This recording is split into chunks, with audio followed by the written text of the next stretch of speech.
Greetings, this is Tom with BuncombeShinola. My friend Tiger Lindell Tate was a rock and roll photographer in Texas during the 70s. And we are out in the boonies north of San Antonio to go visit him and talk about his adventures. Join us. This amazing artifact. We're here at the home of Tiger Lindell Tate to discuss his 70s rock photography. Me and my buddy Anthony Garcia here have begun in earnest the task of archiving and digitizing his work and the restoration as well. Got Steve behind the camera. This amazing piece of history is what he housed his negatives in. And we thought it would be a good idea to get some good footage of Tiger leafing through this one last time before we, of course, start to empty this into a safer storage receptacle.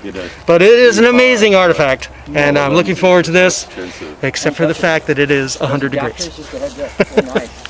Okay, so once you get into the punk era, there's less contact sheets, you said? Yeah, because I didn't have a way to do it. That one has a couple Ramones, I think, on it. These are pictures of sound check. Yeah, you can see Joey in his red sweat thing. Yeah. I just got it. I just walked in there. This is Tiger's Tales. We're here with Lindell Tate to talk about the Ramones. I think it's going to be 3 separate little clips here. Tiger shot them 6 times through 1977 to 1979, twice each year. All 3 years he shot them at the Armadillo in Austin and Randy's in San Antonio. So we're going to do 1 clip per year that Tiger check out his photographs and tell us what it was like. This is the first year, 1977. They played apparently 2 sets at the Armadillo on July 14th, and then a couple days later they played at Randy's in San Antonio. So these are some of the new prints we've been working on, and then we'll check out what we got in here. Some of these still need a little bit more repair, but I just wanted to have something for you today. But yeah, a bunch of them look pretty good, huh? Yeah, better make sure you don't mix those up with those. Oh, okay. But you can check these out too. So,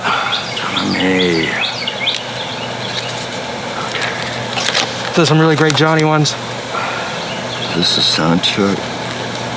There was a sound check at I'd say that a bunch of the other shows, it started to get pretty confusing, but they would wear different clothes for the sound check, 4 different sets, and then they'd change right away off stage, right? So it got to be pretty confusing which show was which, right? Yeah. Like this one, we definitely got his little Mickey Mouse one, and Tommy's usually wearing this this motorcycle orange thing. So how many bands would you say that you had seen at Randy's before the Ramones in 1977? I would have to say they might have been the very first. Mm-hmm. I've seen a lot of other bands play there, but I think they were the first one, and that's why some of these other bands played there, because these guys played there, and I guess they talked about it. Well, if you're going to play in San Antonio, this is where we played, that kind of thing. Right. And so there was quite a few bands that played there. Everything from U2 to these guys. Patti Smith eventually played there, right? Patti Smith, yeah, a bunch of people. Was that Dictator show at the... That was at the Armadillo. It was? Yeah. So one band that was probably not part of that scene, though, that was Rush, which you can see our video about. They played at Randy's. Was that before this? That was before this, wasn't it? I'm thinking, maybe so. That must have been maybe the first one you saw there. Yeah, that would be the first one. Did it go there for a riot the first time? Yeah, that was the riot. That's okay, when great. Everything went crazy. But yeah, so you didn't have a lot of familiarity with the venue the first time to go see this punk show there.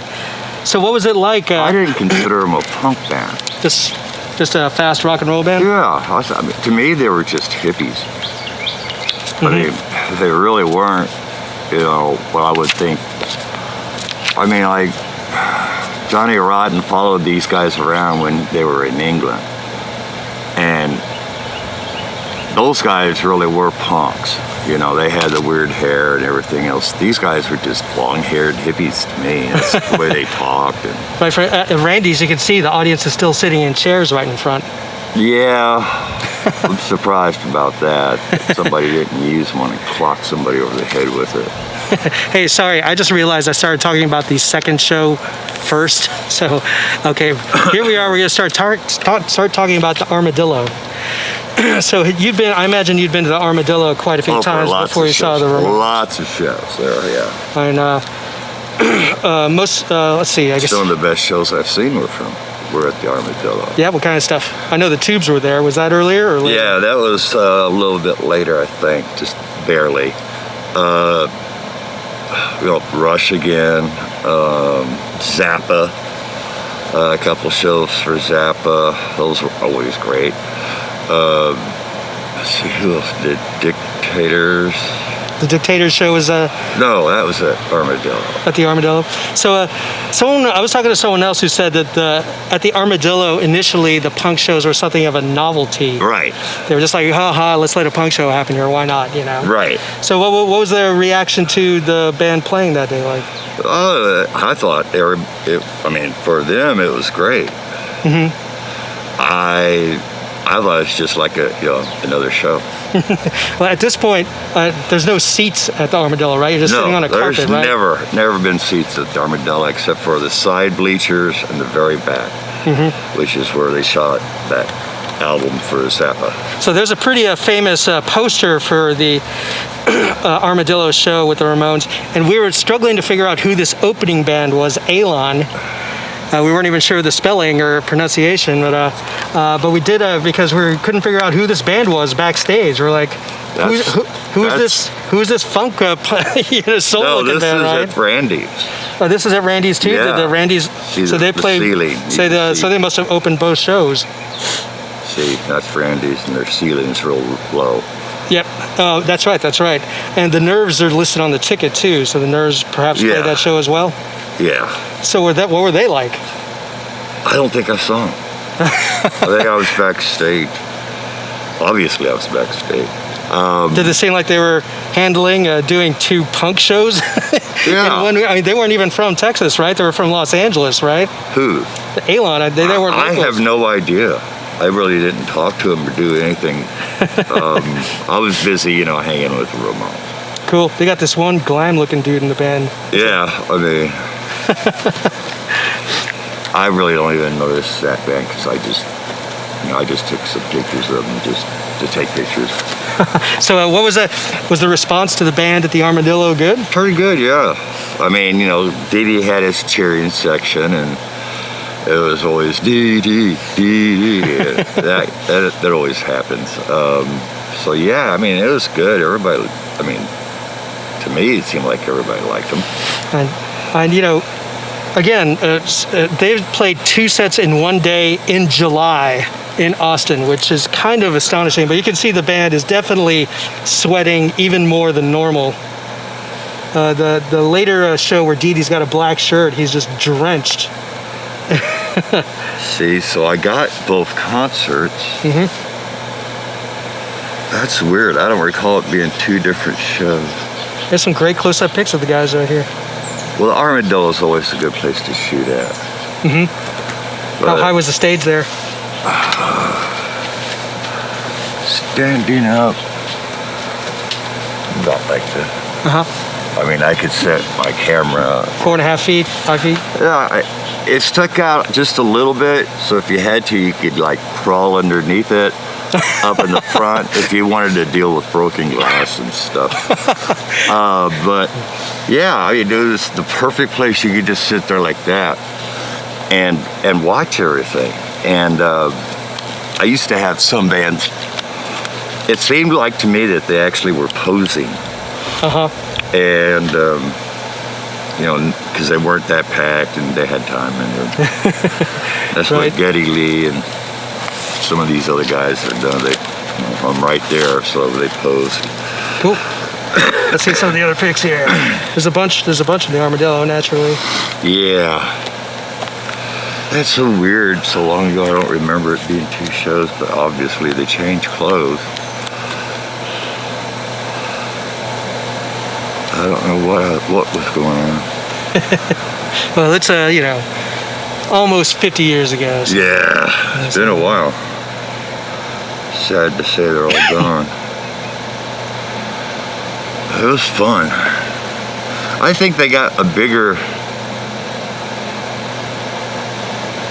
blast over at Randy's than they did at. Yeah, you definitely. You're virtually on stage at Randy's. You definitely sort of feel the intensity of the band, like leaning into the crowd, even though they're sitting down. Yeah. But it definitely seems like they're into the armadillo set here too. Like Joey looks like he's 10 feet tall right there. I know. He does look tall.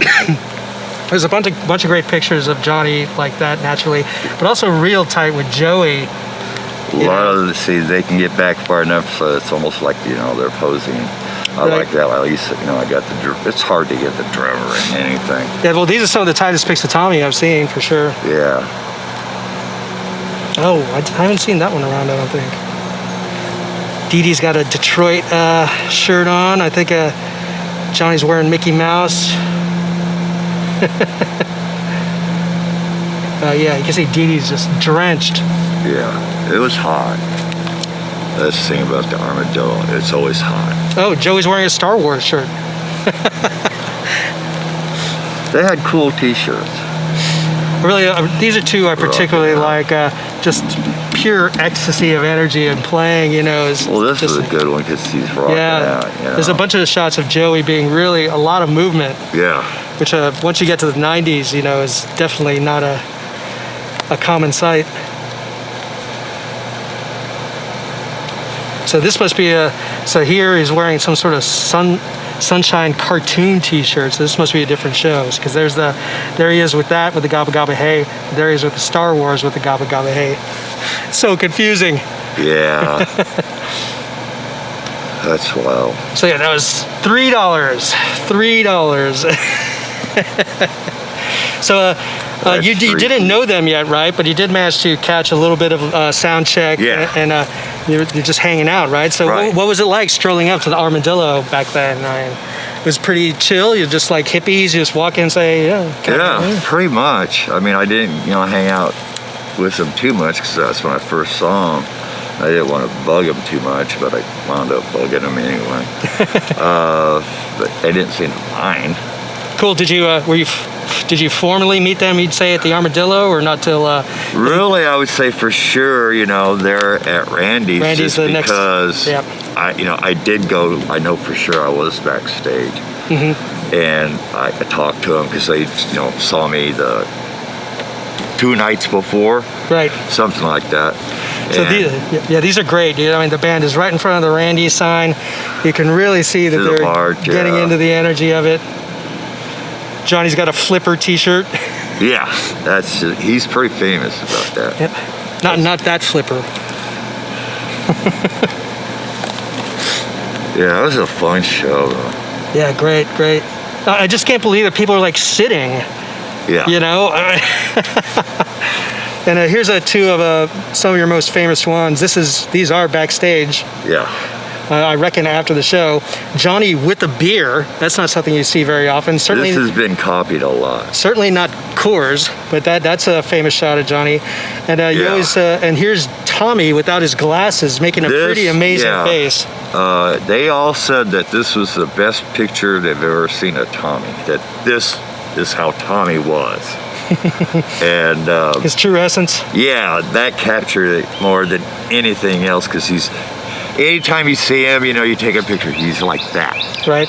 Kind of, you know, mad looking or something, or he's real serious. Any of his pictures, he's real, they say no. Him acting goofy, that's Tommy. That's the way he is. You know, before we met each other, back in the old days of Tumblr, you know, these are the sort of pictures I would see when I was like checking out Ramones stuff, and I'd be like, oh, those are really interesting, unusual scenario pictures of the band, you know. And eventually I spotted someone finally gave you like credit somewhere, and I saw your name. Then I saw you pop up somewhere else mentioned on Facebook or something. Then I saw like someone mentioned that you had gone to a show someplace in my vicinity. I was like, and then I finally just sent you a message. I was like, hold on, do you live in San Antonio, right where I am? He's like, oh yeah. And then we like met later that night or something. Yeah, I mean, we'd been talking for a while on Facebook and stuff, and I didn't know where you were from. I had no idea. But just another, guy somewhere from New Jersey or something. At least you wrote in English, so it couldn't be too bad. So when we met the first night, actually in Austin, you brought some of these to check out, and it was just amazing. So here we have pictures with the promoter, Lou Roney, who's famous, very well known in here, San Antonio, and everything in regards to rock shows in that era. He really brought the rock and roll to San Antonio. And these are great pictures. I haven't seen these around very much at all. No. Some great pictures of the band backstage. Yeah, this is when they're getting ready to actually leave. You can see them going out the door and stuff like that. And I think I recognize some of these guys. I'm probably friends with some of the ex-Ramones roadies, but I don't usually see them this young. Yeah. They didn't have really any roadies the first time. I mean, they had their manager, the road guy, and they had... Was Arturo even with them yet? Arturo might have been with them. He's definitely on the 78 one. We'll get to that. But they didn't have a whole lot of, as far as roadies. So we do have the pretty cool uncommon design ticket stub here. Yeah. It has Lou Roney's name, presents Joe Anthony as well. It doesn't list Alon, but it does list the other opening band, which is The Nerves. So how did you find it? The Nerves have some pictures. It's very strange. They're dressed almost in like 1970s prom tux wear or something. Something weird, yeah. We do got some good pictures of them backstage. But so the Nerves were Jack Lee, who's known for writing two of the hits on the popular Blondie record. Really? He wrote "Hanging on the Telephone" and the other one, I think 11:59. But the other dude is Peter Case, who ended up being in the Plimsouls. And he's the one that wrote like a Million Miles Away, but as well as like a bazillion other cool songs too. So yeah, those are future stars right there, just on the opening slot in San Antonio, Texas in 1977. Also from Los Angeles. I mean, these guys are traveling all the way from LA to go play a punk show at Randy's, Well, that's what you had to do. Never heard of them or saw them again. So you're obviously backstage, but you're not really. So you're starting to meet them, starting to familiar. What would you say their personalities were like as you're getting to know them a little better? Surprisingly nice. They actually, put up with me, just sticking my camera everywhere. And no, they were all really nice guys. Yeah, I mean, because I'm just, some kid, walking in on them during their sound check. And, they seen me before, at the other show. And I just kept showing up. And I had a certain shirt that I would wear. And it's one I made of Blitzkrieg Bop, the cartoon that's on the record. I remember that stencil, right? Yeah, they saw that and they knew it was pretty cool. But yeah, they were great, man. I mean, they just figured they could get dope from me or something because I'd smoke a joint with them or something like that. And, of course, after a while, Arturo and whoever would try to game it so that they would get, oh, yeah, I'll make sure that Dee Dee gets it. I'm going, no, I'm going to give it to Dee Dee. And so I had to wait till I actually saw Dee Dee to give them any, pot or Quaaludes. They liked all that stuff. Hey, before I forget, here's a couple that we had bigger prints of that we didn't have a chance to talk about. They're mostly at Randy's. These are autographs. These are, yep, it's true. Got Joey autograph, Johnny autograph. I got everybody's autograph. I think Dee Dee's is on there real soft, right? Yeah, it's in pin or something. And there's a Tommy one somewhere. We just got to find it. But yeah, it's great stuff. And it's great stuff, man. Appreciate it. Yeah, I figured at least you would dig these photos more than anybody else, because when I had them, I just had them in an envelope and they're just sitting there. You could still get Quaaludes in San Antonio in 1977? I could. Today on Tiger's Tales, part 2 of our 3-part series on him taking photographs of the Ramones, which happened from 1977 to 1979. This is the second year, 1978. Once again, he shot them at Randy's in San Antonio and at the Armadillo in Austin. And this year, at both dates, the opening band was the Runaways, which is extra awesomeness. So you'd say by the end of by the second show you shot them in 77, you're getting to know them a little bit. So clearly at Randy's here, you're at sound check. They're out of uniform. Johnny's got like a sweatshirt or something, right? And you're obviously backstage, hanging around friendly like. You got a picture with Arturo here. That you don't see too often. So they're already feeling pretty familiar with you. Yeah. I mean, I'm talking to him. He's looking, you know, they spend time looking through my albums, you know. There's pictures that they liked a lot, and I would, when I could, I'd just take it out of the album and give it to them. And this was Vera's, that was her favorite, and she put this in her book. And that's Vera right there next to him. That's awesome. That's one of the best pictures of Dee Dee I know of. And again, he's looking at the album of photographs you had taken. Actually, he's looking at Pink Floyd. Right. He's looking at Pink Floyd? Yeah, I think so. I mean, that's what they were more interested in, these other rock and roll type standard bands, you know, instead of anything else. I mean, these guys were rock and rollers. They weren't punk rock, I think. I think they were just good rockers. At least they were to be. But yeah, this is the one where I really got to know them and stuff and see them. So they got some Rocket to Russia swag. So they're touring on Rocket to Russia right now. Would you say they've seemed a little more seasoned or a little bit more professional from the previous year? Yeah, I would have to say so, because you know they toured a lot. They were always on the road, it seemed like. And luckily we got to see them quite a few times. Was the audience sitting on chairs right in front of the stage again, or this time they were standing up? They're standing up. They got rid of chairs because it was just too dangerous. Was it a notably more raucous show than the first one, or about the same? Well, this was a fun concert. Maybe it's just me because I've been backstage most of the time, but I really dug this show. I'm not sure we have anything on the ticket that says who opened this show.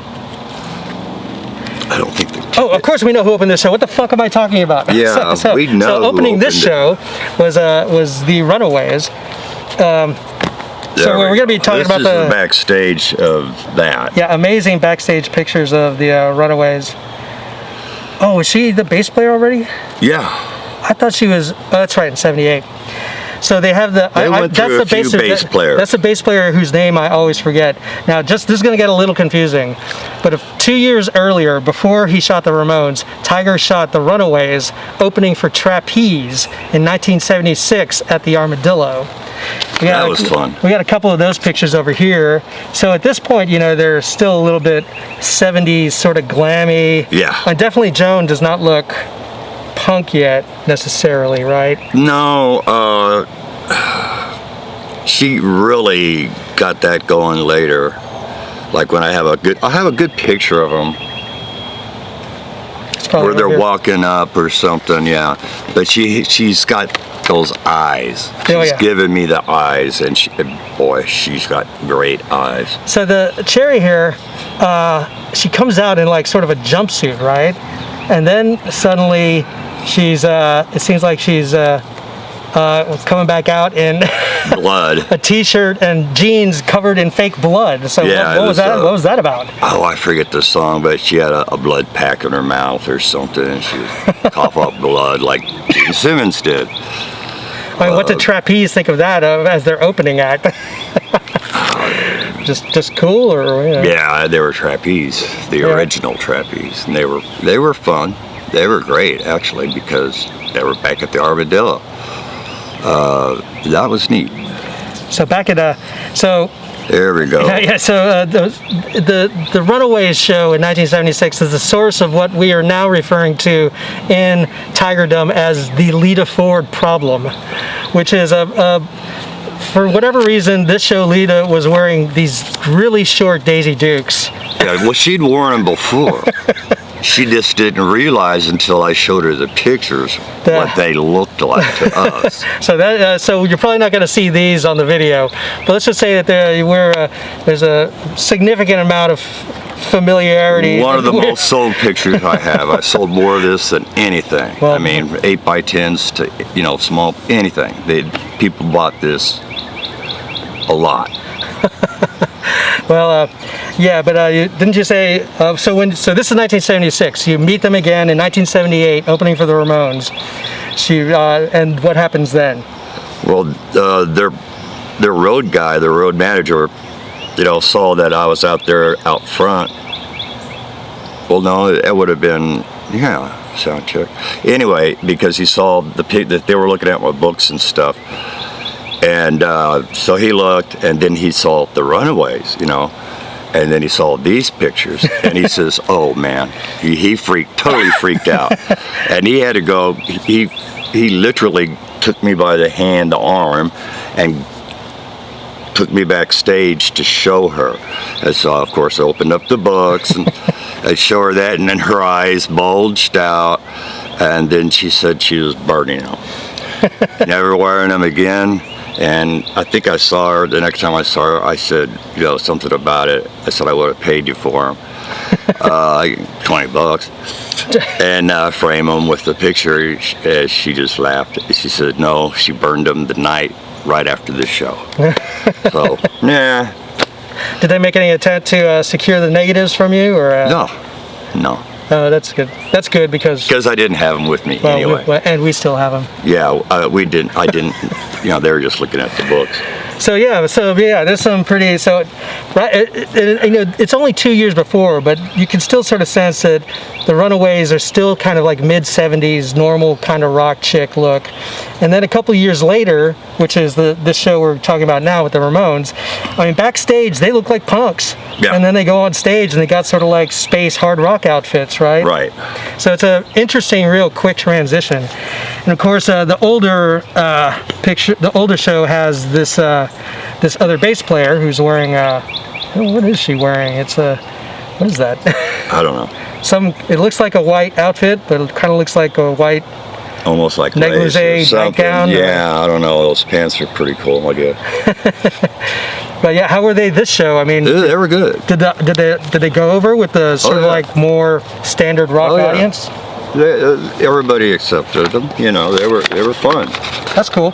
Okay, fast forward and back to 1978. So now you're back at Randy's. You've befriended the Ramones, and here indeed are the Runaways, also looking at your photographs from the previous year. That's pretty interesting, and even hanging out with the Ramones. Right. You could see them where they're sitting together and stuff like that. They were fun, They were pretty cool to talk to. They didn't, they knew I was there for the Ramones. It was a good concert. I had some fun at that. Pretty packed? Yeah, surprisingly. And you could tell, I mean, there's just something about the energy of Randy's, they're just really, they're sweating, they're going for it. The stage. They like Randy's. That's the thing. See, that's after they played here, that's when the Sex Pistols got it. That's when, Patti Smith, all these people that they heard. That's what made them go to Randy's. Meanwhile, I've talked to the Ramones and stuff like that, and they're telling me when they were in England, not Sid, but John Lydon was like, to quote Dee Dee, following us around like a puppy. And they were just kind of going, this guy's really weird. What the hell is wrong with this guy? That's the whole thing about like Randy's, like I said, because the Ramones played here, and they talked to John Lydon and stuff about their being here. It got to Patti Smith, it got to all these other bands. And that's why they played Randy's, because they said that was the play. That was our CBGB. And so they said, well, yeah, San Antonio really was a rock and roll city. fuck Detroit. You know, that kind of shit. And we really were a rock and roll city back then. There's great pictures of them just jumping in the air, you know. It's, oh yeah. and the angle of I don't know, what do you call those ceiling rain things? Cheap ceilings. But it just looks Acoustic so compellingly awesome. But yeah, Joey was really good that night. He was really, you could tell. I mean, he was really rocking out with some of these. Yeah, there's incredible action shots of Joey. That's one you cropped in. Yeah, this is a great one to make. There's a couple of them that are really good. Johnny jumping again. Yeah. You know, I mean, usually he would only do that like once a show. Right? Yeah, I mean, he's just levitating here, but he's really jumping on some of these.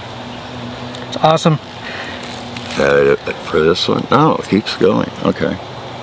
We're going to have to clean these off a little, huh? Hopefully it's just the plastic. Yeah. What do you think our chances are of getting this plastic off? Oh, no problem. Think so? Plastic is fine. It's not going to pull off part of the image? No. Shouldn't. But just so many great pictures of Johnny here. Oh, there's the one I thought was cropped. That's it right there, right? Yeah, that looks alright because he's got the hair really flying around. Oh, see, this might be part of that group we were talking about. That he might have had a second pass at the prints, maybe. I don't know. Oh, let's see, they've gone up this year from $3 to $4. Yeah. Yeah, that was a great show. So that's so this year is Randy's February 14th. Then I'm pretty sure it's just a day or two later at the Armadillo. It's past Elvis here. Caught Elvis Costello in between. That's cool. Okay, so what we got here is, I think, the shots you took of the show, which were falling out of their pages, so I just took them out. And then we have another Runaways. Yeah, this is all sound check. Runaways sound check. So you want to check some of these out, maybe, and then we'll go down. Yeah, some of these are pretty. Snake Farm. Oh, that's right. At some point, either this trip or the previous one, they actually stopped at on the way here. The famous Snake Farm, which is just north of San Antonio. And in all of the next year or two, you see them wearing these Snake Farm T-shirts all the time. You're like, that's a good one. You can still visit and still get those T-shirts. Yeah, they're even mentioned on their website now. Somebody told them about that, and they mentioned it, and I wrote in that, yeah, I got pictures of it if you want. These are pretty fun vintage prints. Tommy in that shirt, he always wore that shirt. Yeah, Tommy's wearing that shirt like every day, every gig, every year. Very popular. Yeah, these are some decent shots, actually. So what was the crowd like for Armadillo the second time? Pretty good? Better than the first. They were pretty, well, it's just like that first Rush show there. They were pretty empty compared to San Antonio, where they had a riot. But Armadillo, not that many people showed up for Rush the first time they played there, which is really kind of crappy. That's a good one. But the second time? But the second time, they didn't have like Lou Roney or anything, you know, plugging them. So it's weird. The audiences can be very strange at the Armadillo. But Austin is weird. So we can't quite remember whether or not there was also two sets that night or not. But you're definitely arriving for sound check and hang out backstage again, right? Yeah. So at this point, the Runaways are even starting to probably recognize you, right? Yeah. So this is the different bass player whose name I cannot remember, but she's so cool. There's I the can't picture remember. that I was talking about. Yeah, that picture, that is one of the best pictures you got of the Runaways. But her with her just something about her eyes. And right next to that is the famous picture of you next to Joey and Johnny. Yep. There's also one of you next to Dee Dee. Was that at this show, or was that? It was at his room. That was at his room? Yeah. We're looking for that one. Oh, so I thought that's one that one is. Yeah, there it goes. Yeah. This picture of you with Joey and Johnny is just fantastic. So who was the friend you thought took this one? I haven't. You said it was the dude in the striped jacket? Harvey Morgan. It might have been. Well, thank you, Harvey, for, I never have seen it. Immortalizing your friend in this amazing photograph. You can actually see some of the armadillos and the paint back there, right? Yeah, it's kind of weird. Pretty cool. The Runaways are signing autographs. Seems like they're having a chill. Again, they look kind of punk for sound check, right? Yeah, no, they're cool. You know, they're punk, but that's just for the way they looked, I guess. But then for the show, they're all dudded out. Yeah. Okay, so here's something I wasn't sure if I wanted to bring up or not. The drummer's name, it's Leslie, right? What the hell is wrong with her face, man? She's got like some weird rash on her chin. Did she like crash on a motorcycle or something? You can see real clear. I really don't know. Let me see. I mean, I sort of hope that it's road rash and not the herpes. You don't want that. You don't want that, dude. You don't want that. What was it? What was the thing? That's what were you weird. telling me about? I hadn't noticed. The skin condition? Impetigo? Impetigo? Maybe it's that.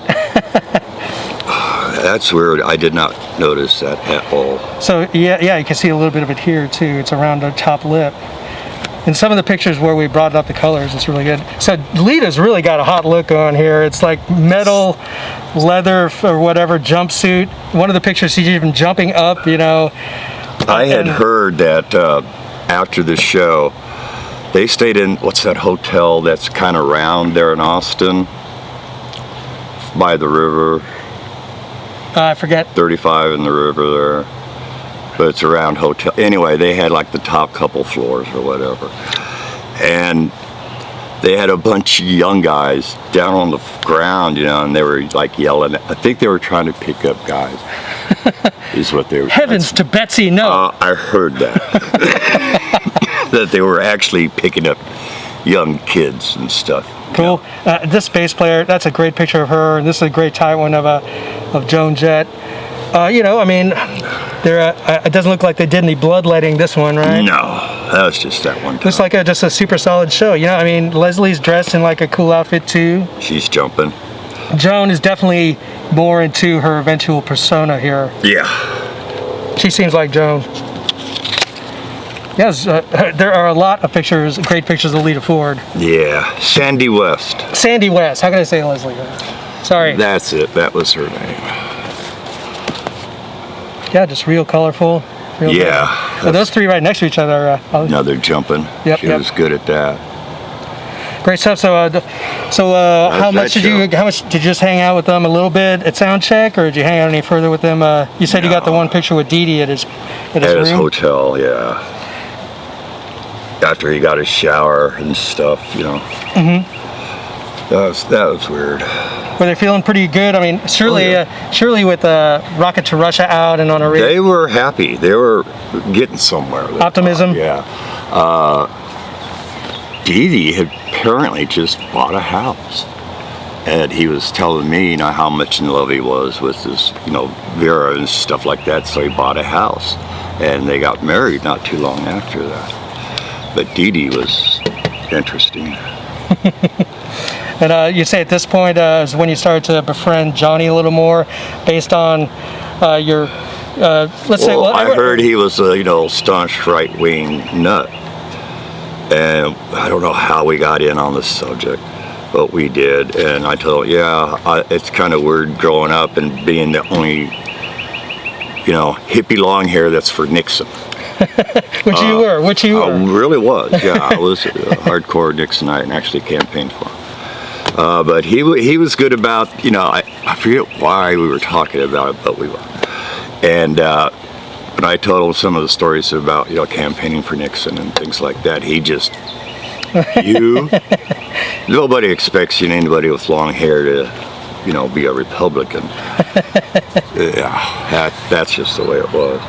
So after that, he was a little bit cooler about stuff. Sweet. So anything else about this set of shows you remember? Nothing right off the bat hits me. This is more like February, so probably not as blistering hot, right? Yeah. Some good shows, though. I mean, they were fun. It's not like, some big show. Like you said, how much were the $4 for the ticket? Shit, you can't go wrong with $4 tickets. Hell, even this one with trapeze, how much is this one? That was 76 though, so that was probably $3. I can't even read it. Doesn't say. General admission, it does not say. All right, man, let's cut it there. I think we got enough. Okay. Okay, this is Tom. Today on Tiger's Tales, it'll be our third and final segment about Lindell photographing the Ramones in the late 70s. This year will be 1979. Once again, he shot them at the Armadillo in Austin and Randy's in San Antonio again. This time it was at the end of January. You noted, I think, that when the bus arrived, there was still snow. Yeah, there are vehicles and stuff. There was still snow from the Dallas show. That's something you do not see very often. Yeah.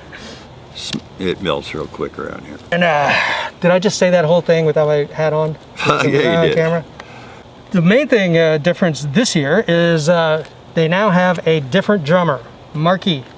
So one of the pictures that's missing actually is the picture you took of all four of them together. You said they introduced the new guy. The new guy. And that's not in here? No. It's got to be. And for instance, that one that would be in this group. That one that said you and Dee Dee, I found that page and it was just blank and it said me and Dee Dee written there. So I found the spot where it was supposed to be and it wasn't there. So I know it's not in there, man. And I've looked and looked and looked and looked and looked. That's just bizarre. That is just so bizarre. There's still some great shots in here. MySpace and Tumblr and then Facebook, you're slowly uploading, you're scanning and then uploading some of the better images, probably like, it seems kind to of be helping. 20 or 30 maybe? Probably not that many, at least maybe 20, but I was trying to help Vera, you know, do some PR for her book. Mm-hmm. Right. She put so many of my pictures in her book, a lot more than I was expecting. But again, this looks like a cool show at the Armadillo. I mean, was it, again, a good crowd? Or oh, yeah. At this point, this is probably after Road to Ruin. They're probably, the movie wasn't out yet, but they'd like worked on it, right? Yeah. I'm trying to think of when they were talking about it. Must have been maybe after this show. I'm not sure. I think they came back to Dallas that year for the premiere because, of course, you want to have the world premiere of Rock and Roll High School in Texas, right? So I think when they arrived for these two shows, they've finished filming, but the movie's not done yet. Yeah, maybe. I just know that they were saying I had to go see it. Cool, man. They asked, you know, what did you think of this? I go, I hadn't seen it. You've got to go see it. And I think somewhere I have a movie poster that I got. And I think I got them to sign it, but I couldn't find it anywhere. I wish I had. That'd be worth something. I think the year before, but definitely this year, they're all wearing these zebra design t-shirts. That's a record store in Austin? Record store in Austin called Zebra Records. That was like, they had like, I think 2 locations, so they must have been Austin's biggest record store at that time. Well, as well as being backstage and stuff, they would also like go do record signings and they did them like twice up in Austin. I don't think they ever did them here in San Antonio. As far as I know, they did not do them here. The other one they did in Austin was at this other Austin kind of place. It was like a head shop. Mm-hmm. And they just had a table outside. People would, you know, just bring their records or something, and I'd bring a stack of shit. But it looks like, it seemed like they had a pretty good time in Texas. Yeah, they did. They really did. I think they seem to be, I mean, this is after the so-called feud between these two. They weren't talking or something like that. Bullshit. These guys were still talking. The whole thing about the girlfriend is blown out of proportion. He was with this one chick. Actually, I got a picture. But yeah, Joey was just able to pick him up as, you know, I don't know. So it's very weird to see them in a sound check, like way out of uniform. Right. You see, you know, he's obviously he's not on the stage. He's just sitting there watching. It seemed that at one point everyone was wearing these zebra shirts. Yeah. I think there's even one show where this is all the way against Ramones rules, but Marky and Joey are wearing the same T-shirt. Yeah. That is verboten, man. That's verboten. Why? I don't know, just because they look as lame as we do right now. Oh, we don't look lame. We're cool. That's true. We do look cool. DM me if you're interested in these. But he does have the Snake Farm shirt, so that's cool. Oh yeah, Snake Farm shirt hanging in. Oh man, that was so cool. They really liked it there. They had a good time, apparently. So I think, if I'm not mistaken, later this year or the next year is probably the last time they hit these venues. Right. So this is probably the last time you're, I know, what's the familiarity like? Is you're taking photographs of them at a familiar venue and they know who you are? Yeah, they remember, you know, they figure, like, you could see how he's looking at me going, why is this fucking idiot always around? You know, he's got that look, you know, so it was okay. I didn't care, you know, I was just up there doing what I was supposed to be doing. And you have Dee Dee just practicing bass sitting in a chair. Yep. You know, and here's Johnny with somebody. Oh look, she's looking at one of your pictures of him. Yeah. That's how I get, you know, gaps in some of the books. I mean, that's how Vera got a hold of me, because I had my stamp, you know, on the back of the print, which was good that I actually stamped all my shit back then. So she had that print with my name, and that's how she got her lawyer to find me, you know, and give me a call about all this, and that's how all this started happening. Cool. Isn't there there's one picture of backstage of Joey with Johnny where you can actually see like Longhorn sitting on the wall, but it looks like Joey's about to strike him. Oh, yeah, like right here. Oh, that's, no, he's just doing exercises. He was just stretching, you know, and doing things like that. But that's, I had a picture of those two talking in pretty much this area back there. Mm-hmm. And that just, you know, got that put out there just to prove to everybody that, yeah, they were talking. That's all nonsense. Boy, you can look at that picture, look at this, and you can see the difference, man. It looks so much better. No, but it's the pictures that are great, man. We're just, you know, we're just doing some modern love. Amazing. And you know, Marky, poor Marky, man, he gets this really awesome gig, but you know, he's only been in the band like 6 or 7 months here, and his hair's already barely hanging on, man. Yeah. Poor dude. So yeah, it's pretty quick to wig them after this point. Poor dude. Yeah, I can't imagine him being bald either. Yeah, impossible. Impossible. I think he only wore his wig once. I guess there's that one story that after he had chemo, the dude from Pearl Jam had him made a wig for him, but he only wore once. He wore once, and then he didn't need it anymore.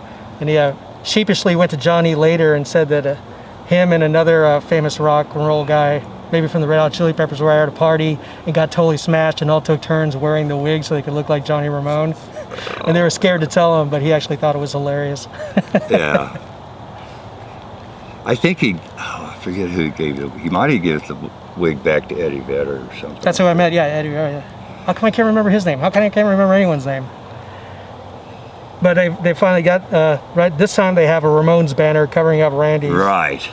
Randy's, you can still tell what it is by the roof. Yeah, no, I mean, Randy's just, I mean, it's just always the same, right? All this shit is leaking through, you know, all these wires hanging down out of the ceiling. Right, crappy lights, yeah. But yeah, I mean, you could tell they're still just really into, like, you know, the energy there, you know? Oh, they had it. They were rocking. They really were. You know, I mean, Johnny still looks pissed, you know, and Dee Dee's still jumping, you know? Yeah, he likes to love it, Tate, a lot.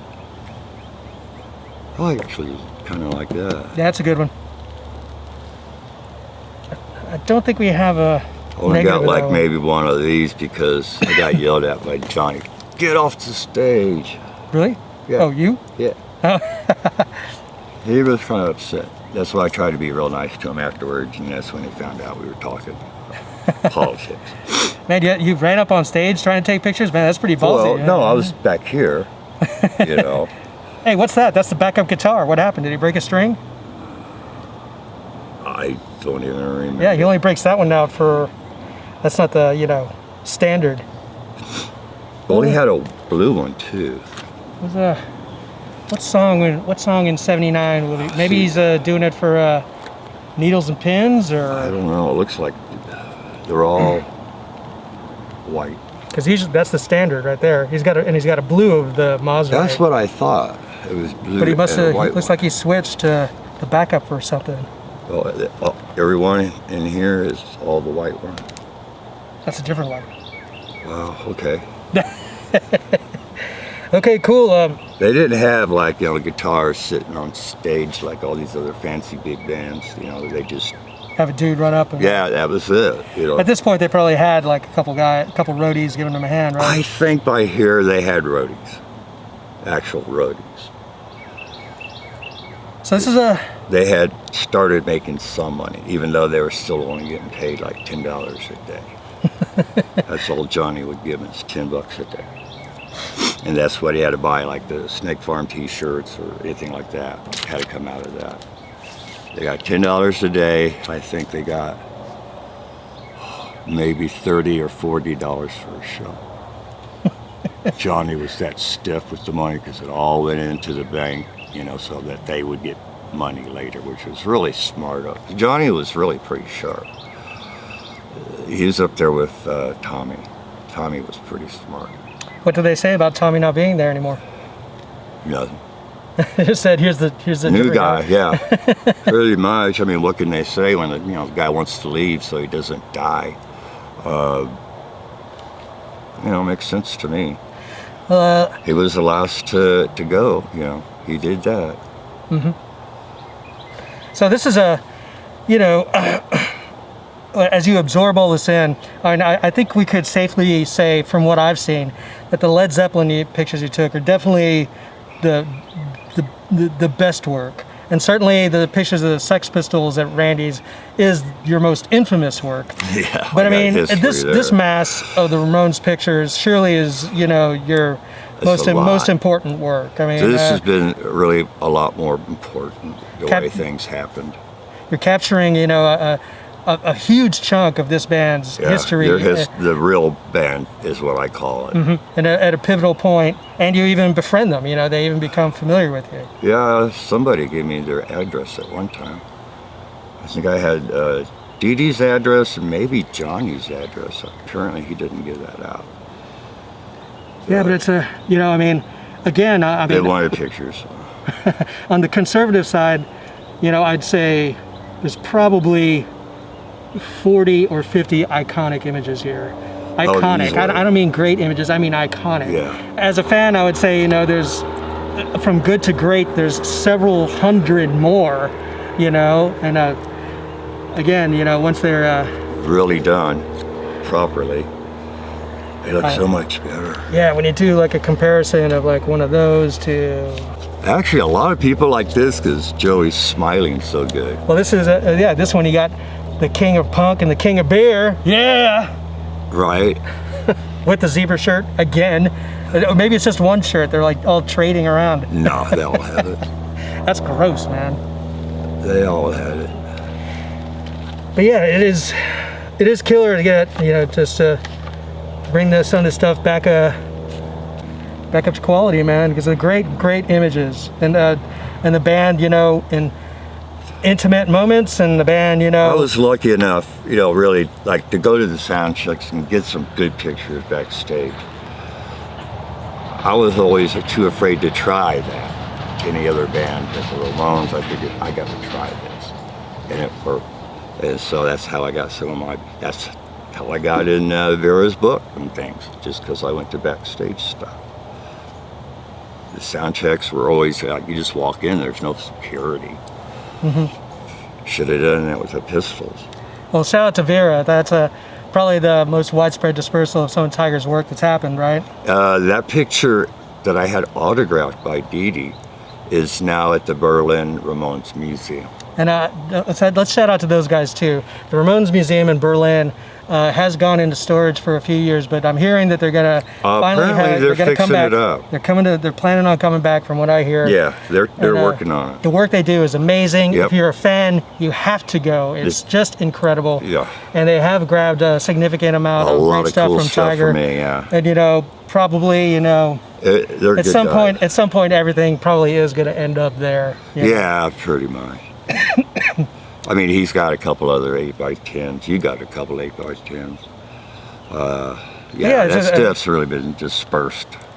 It's just people got to see this, man. I posted like 20 or 30 of them yesterday, pictures. Just in like a stack like this, and people were like, "What is that?" They've never seen it. Well, thanks again for letting us help you out. Like work on this stuff and try and get it man. organized, man. And it's really It's a lot to do. yep. I really have to hand it to you to even attempt it.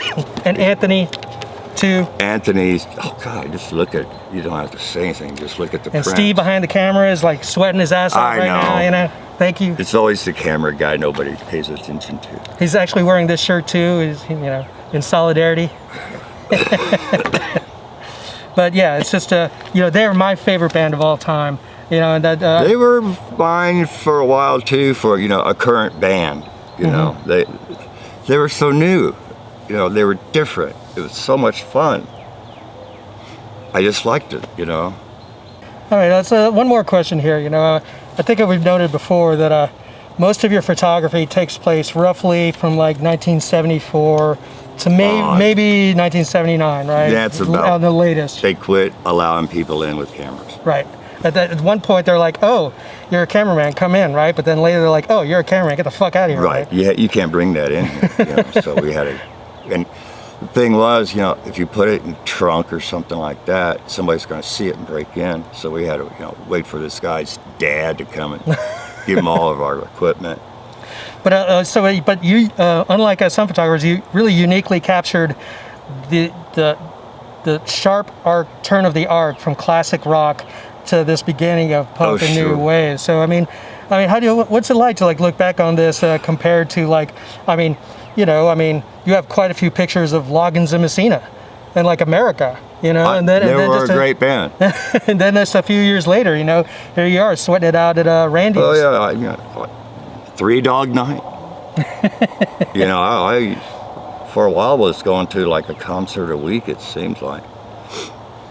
But tickets were so much cheaper back then, easier for me to get anyway. But yeah, I spent a lot of money going to shows. So that's one reason why I started taking the camera. Plus, if they see you with the camera at one time, they'd kind of let you slide up to the front to get a picture, but you have to go back. I got to know some of the ushers at at the Municipal Auditorium, and they were the guys, this guy and girl, they were boyfriend, girlfriend, but they did the front, right there in the front of the stage, and I knew them.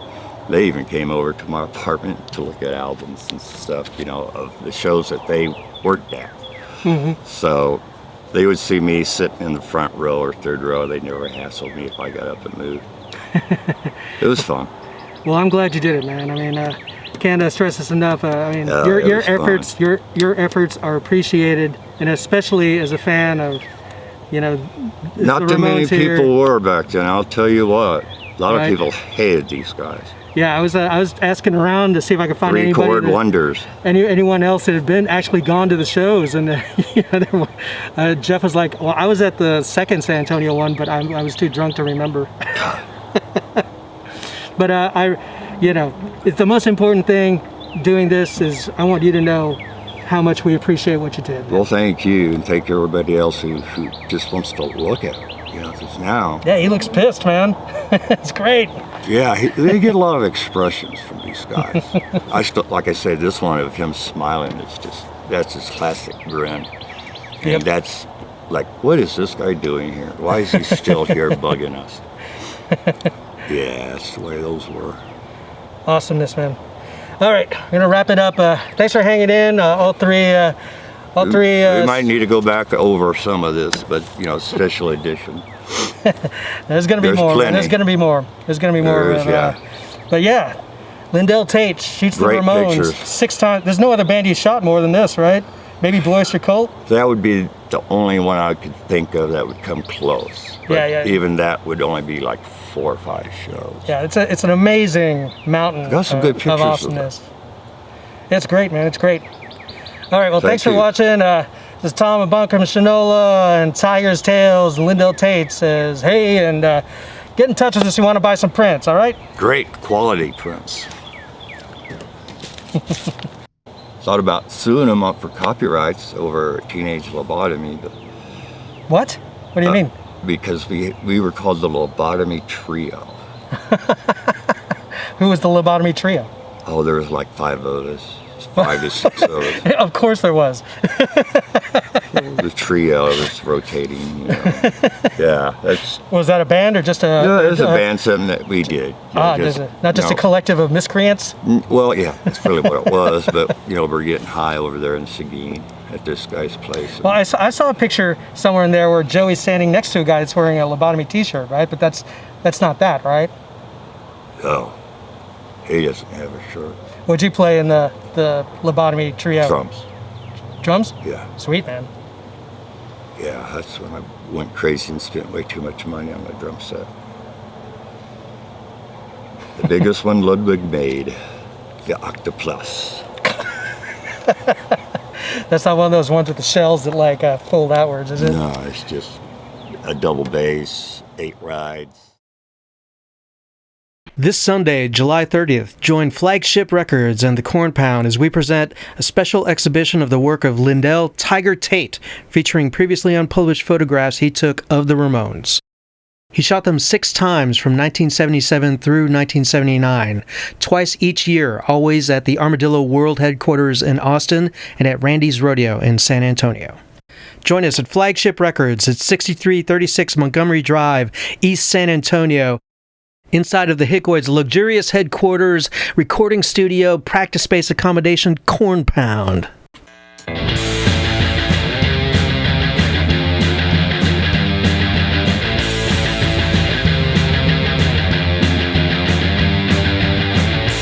You can also expect Tiger's excellent photographs of the 1978 openers, The Runaways.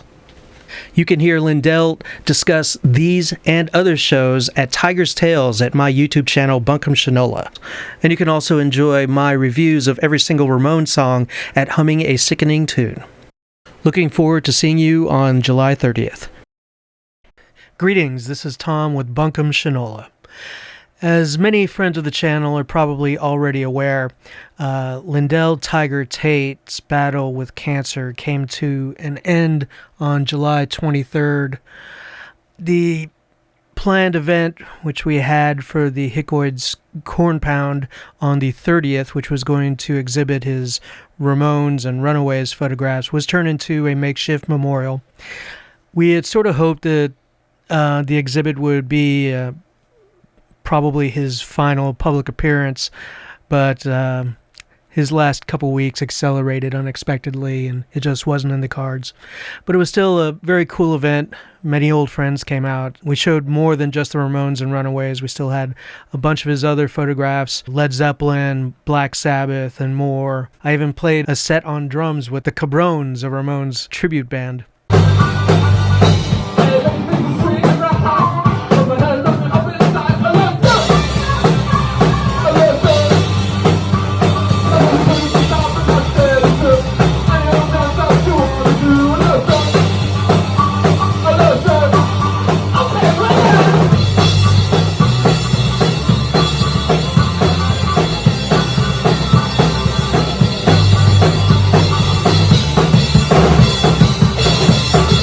But the focus of the afternoon was, of course, just to memorialize and pay tribute to our friend Lindell Tate, an extremely wild personality, underappreciated talent, but he was born in 1958. His photographs covering mostly San Antonio and Austin between 1974 and 1979 are an undiscovered treasure, which we will continue to work on archiving and digitizing and restoring.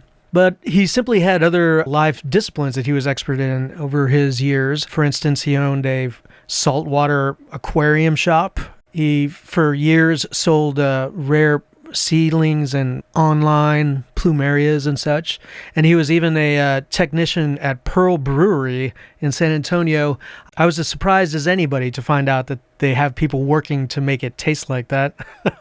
I've met Tiger bouncing around Tumblr back in the day, MySpace and that kind of thing, and there were certain unusual photos you'd see pop up a lot, and often, of course, they aren't credited, but I finally noticed that Lindell Tate was the name on some of them. I sort of finally grogged that some of them were in Texas, and I finally stalked him a bit and found out he was in Texas, and I approached him and became friends, and eventually the subject of doing some serious work on his photographs eventually presented itself, perhaps grudgingly on his part, and we began work.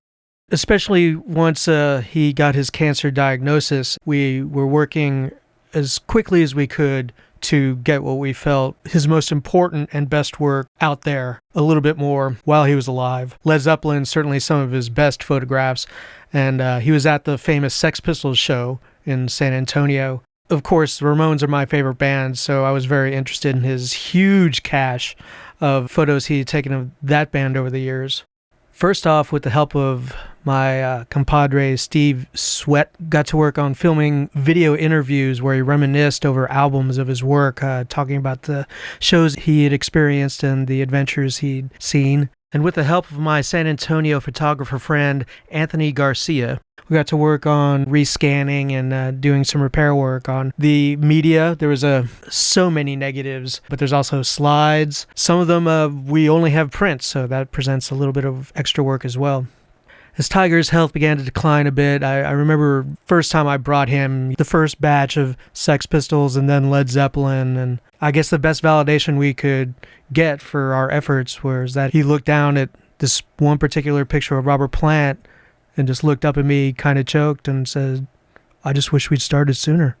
And I wish we'd started sooner too, but we did as right by Tiger as we could with the time we had, and as we move on forward, we're going to keep on scanning more of his work and digitizing and making it available. And we still have quite a backlog of interviews on video that we will continue to create clips for YouTube. Definitely there will be one about the Rolling Stones. We have more coming up about the Ramones and other acts as well.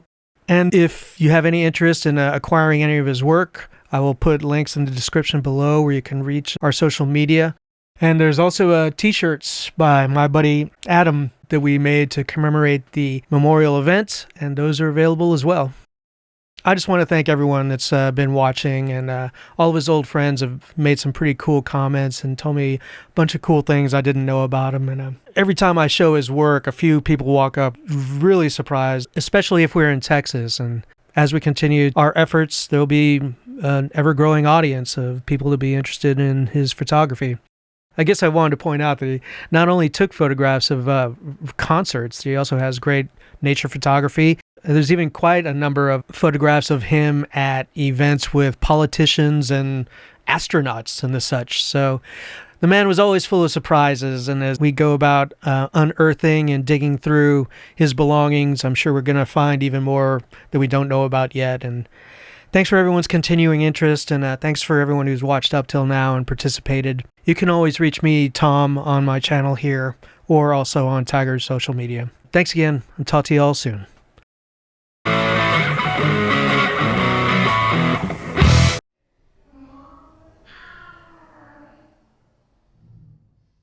Adios, and cheers to you, Tiger. Best wishes, Casey.